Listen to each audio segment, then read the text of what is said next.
오늘 본문 속에 등장하는 디나, 야곱과 레아 사이에서 태어난 그러한 딸이었습니다. 그녀는 세겜 서급 여인들이 굉장히 궁금했던 모양입니다. 그 여인들의 문화가 굉장히 궁금했던 것 같습니다. 그래서 세겜 성읍에 나갔던 디나, 하필이면 그 성읍의 추장 세겜의 눈에 띄게 되었습니다. 그래서 안 좋은 일을 당하고 말았습니다.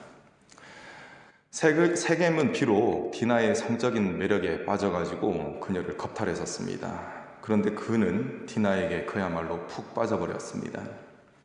그래서 성읍에 지대한 영향력을 끼치고 있던 아버지 하물에게 이 디나를 아내로 맞이할 수 있도록 힘을 써주십시오, 이렇게 부탁을 하게 됩니다. 야곱은 딸이 겁탈당했다는 소식을 듣게 되었고, 가축을 치던 야곱의 아들들도 이 소식을 듣고 들에서 가축을 치다가 들어오게 됩니다. 특히 야곱의 아들들은 디나가 강간당했다는 소식을 듣고 괴로움과 심한 분노에 사로잡히게 됩니다. 하지만 야곱의 가족의 분노를 전혀 공감하지 못했던 하물은 그들을 찾아가서 본론을 이야기를 합니다. 불난집에 부채질을 하는 것이죠. 자신의 아들 세겜이 디나를 사랑하니까 이 둘을 혼인시키고 앞으로 야곱의 가족들과 자신의 성읍 사람들이 혼인할 수 있도록 합시다, 이런 제안을 했던 것입니다. 하물은 신부를 데리고 가는 것에 대한 몸값 그리고 예물을 원하는 대로 마음껏 드릴 테니 제발 자신의 아들과 디나를 결혼시켜달라고 간청을 했습니다. 야곱의 아들들이 이에 대답을 합니다. 야곱은 말하지 않았는데 아들들이 대답을 했습니다. 그들은 한 가지 조건을 내걸었습니다. 할례를 받지 않은 사람들에게 누이를 줄 수 없다라는 것입니다. 세겜 성읍의 모든 남자들이 할례를 받는다면 누이를 혼인시키겠다라고 말했었습니다.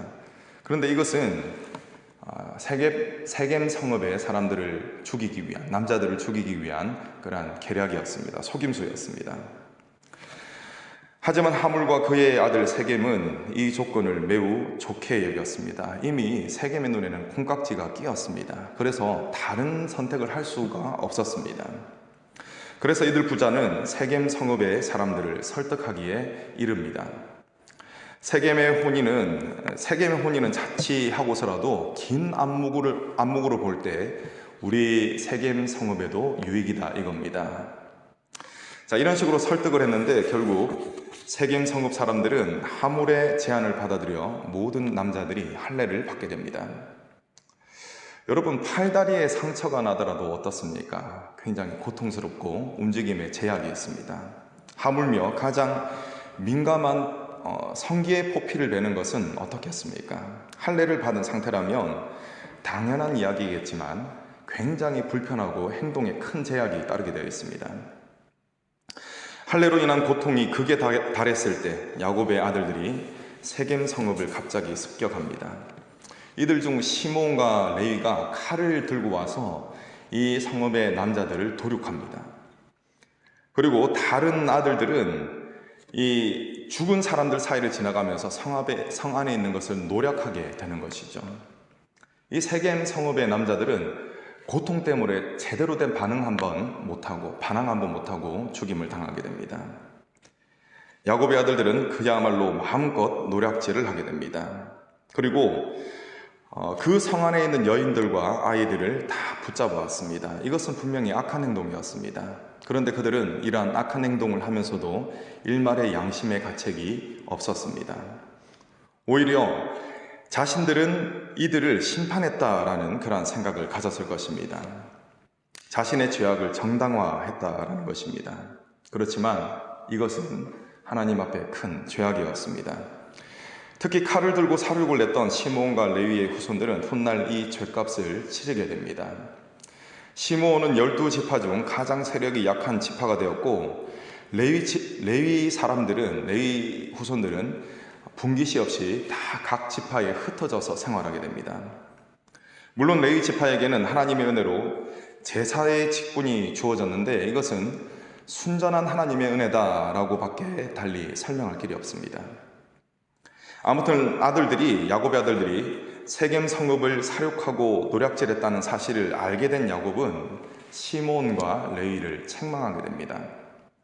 여러분 30절 말씀 한번 보실까요? 30절. 이 야곱의 책망에서 나 또는 내가 몇 번이 나오는지를 한번 생각하고 읽어보시기 바랍니다.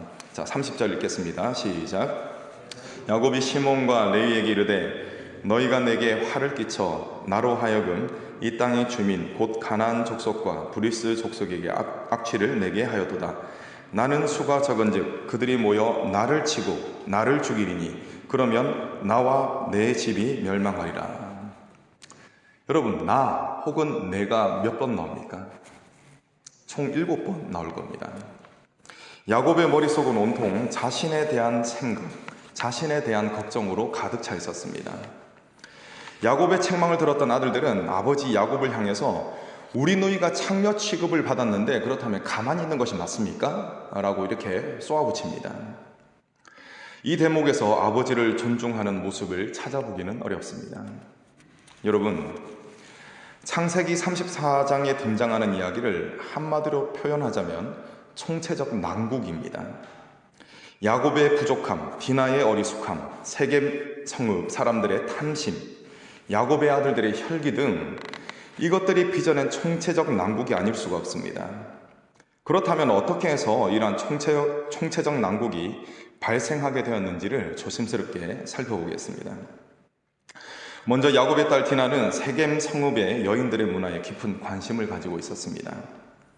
고대의 여성들이 치장하는 것은 우상 숭배와 깊은 관련이 있었는데 분별력이 없던 디나는 본인도 모르는 사이에 이것에 지대한 관심을 가지게 되었습니다. 그리고 세겜에 통제되지 못하는 성욕으로 인해서 사단이 일어난 것입니다. 그런데 이 일 이후에 일어나는 일들은 이 어려움을 더욱 가중시킵니다. 특별히 일이 더 꼬이도록 만든 것에는 야곱의 우유부단함이 일조했습니다. 야곱은 창세기 34장이 끝나는 무렵까지 시종일관, 잠잠함을 유지합니다. 이 장 마지막 부분에서 시몬과 레위를 책망할 때에만 입을 열 뿐 야곱은 계속 잠잠했습니다. 여러분, 이를 바로잡기 위해서 불편함을 감수해야 할 때가 있습니다. 그런데 야곱은 이러한 불편함마저도 회피하고 싶었던 모양이었습니다. 야곱은 잠잠했습니다. 가장인 야곱이 중심을 잡지 못하고 계속 잠잠히 있으니 혈기왕성한 아들들이 주도권을 잡고 활개를 치게 되었습니다. 아들들이 할례를 들먹이면서 세겜 성읍들의 모든 남자들이 할례를 받게 된다면 자기 누이인 디나를 드리겠습니다. 이런 이야기를 하고 또 서로 통혼하도록 하겠습니다. 라는 그런 이야기를 했습니다. 여러분, 사실 이것은 말이 안 되는 조건이었습니다. 할례의 의미도 알지 못하는 채 무작정 할례를 받으라니요. 지금 야곱의 아들들은 계략을 꾸미기 위해서 할례를 이용합니다. 할례를 나쁜 목적으로 사용하고 있는 것입니다. 그렇다면 야곱이 과연 할례의 의미를 몰랐을까요? 그렇지는 않습니다. 할례는 단순히 성기의 포피를 베어내는 행위 이상의 의미가 있습니다. 할례는 창세기 19장에 처음 등장하는데 하나님이 아브라함의 이름을 열방의 아버지인 아브라함으로 이렇게 변화시키시고 언약을 맺으셨습니다. 그때의 말씀을 잠시 읽어드리겠습니다. 창세기 17장 10절 11절입니다. 너희 중 남자는 다 할례를 받으라. 이것이 나와 너희와 너희 후손 사이에 지킬 내 언약이니라. 너희는 포피를 베어라. 이것이 나와 너희 사이의 언약의 표징이니라. 아멘. 이처럼 하나님의 언약을 대대로 지키겠다는 것을 상징하는 행위가 바로 무엇입니까? 그것이 할례입니다. 그런데 자신의 아들들이 할례를 운운하면서 지금 복수의 칼날을 갈고 있습니다. 그런데도 야곱은 어떻게 합니까? 잠잠합니다. 여러분, 야곱은 신앙의 중심을 잡고 있었기 때문에 잠잠했던 것이 아닙니다. 오히려 중심을 잡지 못했기 때문에 잠잠했던 것입니다. 힘들고 피곤하고 귀찮아서 무기력해서 잠잠했던 것입니다. 야곱은 함께 하시는 하나님의 역사를 수없이 경험했었습니다. 그렇지만 여전히 그의 중심은 하나님이 아니라 하나님의 말씀이 아니라 그의 중심은 자신에게 있었던 것입니다. 야곱이 중심을 잡지 못하니까 아들들이 제멋대로 길길이 날뛰는 것입니다. 훗날 하나님이 주신 율법에는 미혼한 여인이 강간당했을 때 몸값을 지불하고 결혼하도록 되어 있습니다. 그런데 야곱의 아들들은 어떠한 행동을 했습니까?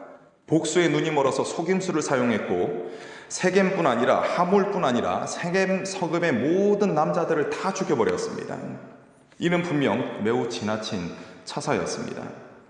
이는 분명 큰 죄악이었음에도 불구하고 야곱의 아들들은 양심의 가책 없이 오히려 당당했습니다. 왜냐하면 중심을 잡지 못했던 야곱이 잠잠하게 있었기 때문에 그렇습니다. 만약 야곱이 신앙의 중심을 잡고 하나님을 의지하며 그 상황을 헤쳐나가는데 앞장섰다면 어떻게 됐겠습니까? 아마 이야기가 달라졌을 것입니다. 그러나 믿음의 중심을 잡지 못했던 야곱은 잠잠했습니다. 여러분, 저는 30절 말씀이 야곱이 중심을 잡지 못했던 증거다 이렇게 보고 있습니다. 야곱은 계속 잠잠히 있다가 자신에게 직접적인 손해가 딱 발생할 것 같으니까 그때야 입을 열어서 침묵을 깨버립니다. 30절 말씀 여러분 한 번 더 읽겠습니다. 야곱이 시므온과 레위에게 이르되 너희가 내게 화를 끼쳐 나로 하여금 이 땅의 주민 곧 가나안 족속과 브리스 족속에게 악취를 내게 하였도다. 나는 수가 적은즉 그들이 모여 나를 치고 나를 죽이리니 그러면 나와 내 집이 멸망하리라. 참 안타까운 그러한 이야기입니다.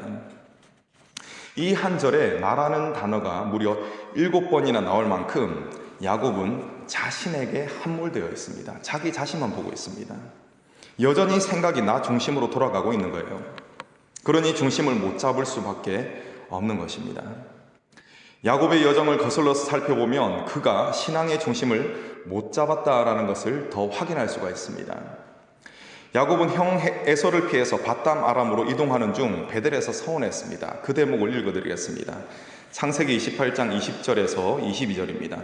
야곱이 서원하여 이르되 하나님이 나와 함께 계셔서 내가 가는 이 길에서 나를 지키시고 먹을 떡과 입을 옷을 주시어 내가 평안히 아버지 집으로 돌아가게 하시오면 여호와께서 나의 하나님이 되실 것이요 내가 기둥으로 세운 이 돌이 하나님의 집이 될 것이요 하나님께서 내게 주신 모든 것에서 10분의 1을 내가 반드시 하나님께 드리겠나이다 하였더라. 아멘.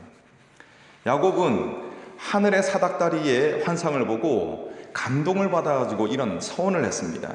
그런데 하나님의 은혜로 부자가 되고 또 하나님의 은혜로 형 에서와의 관계가 시원하게 풀리게 되었습니다. 이보다 더 잘 풀릴 수가 없어요. 그런데 그 모든 문제들이 풀리게 되니까 이 소원을 까마득하게 잊어버렸던 것입니다.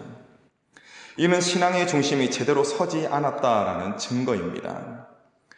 야곱은 서원을 지키며 하나님의 말씀에 순종하는 삶보다는 더 안정되고 어떻게 하면 더 편안한 삶을 살 수 있을까 거기에 집중했던 것입니다. 나 자신에게 집중했던 것입니다. 야곱은 더 안정된 삶을 살기 위해서 세겜의 자리를 잡았던 것인데 그곳에서 사단이 일어나게 됩니다. 그리고 그 문제를 풀어낼 때에도 신앙의 중심을 잡지 못했기 때문에 일이 더 꼬여버렸던 것입니다. 하나님은 이처럼 얽히고 설킨 상황 가운데서 야곱이 신앙의 중심을 잡기를 원하셨고 그렇기 때문에 다음과 같이 말씀을 하셨던 것입니다. 우리 35장 말씀으로 좀 넘어가 보시겠습니다. 35장 1절 말씀 여러분 읽어주시겠습니다. 시작.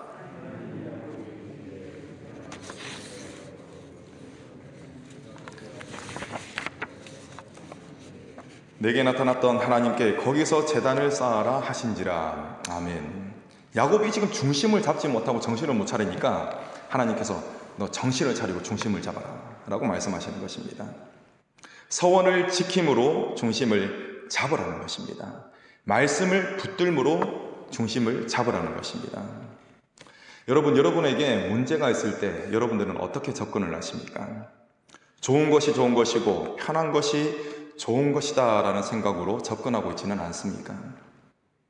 이는 마치 죽은 물고기가 물살에 떠내려가는 그것처럼 무기력한 모습일 것입니다. 여러분, 신앙은 이렇게 표현할 수가 있습니다. 신앙은 충돌하는 것이다.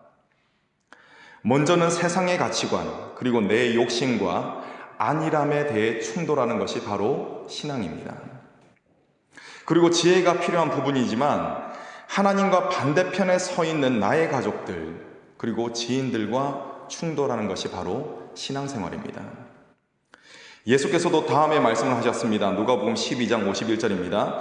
내가 세상에 화평을 주려고 온 줄로 아느냐? 내가 너에게 이르노니 아니라 도리어 분쟁하게 하려 합니다. 예수님께서 말씀하셨습니다. 화평을 위해서 오신 예수께서는 좋고 편한 것이 좋은 것이다 라고 말씀하지 않으셨습니다. 오히려 세상의 가치관을 가진 사람들과 충돌하라. 그것이 가족이라 할지라도 충돌하라 말씀을 하셨습니다. 이 충돌을 잘 견디고 이기도록 만들기 위해서 뱀같이 지혜롭고 비둘기같이 순결하라 라고 말씀하셨던 것입니다. 여러분, 그냥 편하게 가려고 한다면은 나도 죽고 상대방도 죽이는 결과를 낳게 만들 것입니다. 믿음 안에서 불편함을 감수하시기 바랍니다. 먼저 하나님이 나에게 주신 믿음 안에 살아 역사하시는 그 말씀이 불편하다 하더라도 기도하심으로써 그 말씀을 붙들고 여러분 끝까지 나아가시기 바랍니다. 그 말씀을 붙들고 먼저 나의 옛 자아와 충돌하시기 바랍니다. 그리고 성령께서 감동을 주시면 그것이 내 생각과는 다르다 할지라도 그 감동을 먼저 말씀으로 점검을 하시고 그 말씀을 실천하기 위해서 애쓰시기 바랍니다. 이러한 애쓰심으로 내 안에 있는 안일함과 편안함과 충돌하시기 바랍니다. 그렇다면 여러분은 세상과 충돌하는 자들이 될 것이고 하나님의 나라는 여러분들을 통해서 확장되어질 것입니다. 신앙의 중심을 굳게 잡으시고 세상과 충돌하는 저와 여러분 되시기를 간절히 축원합니다. 기도하겠습니다.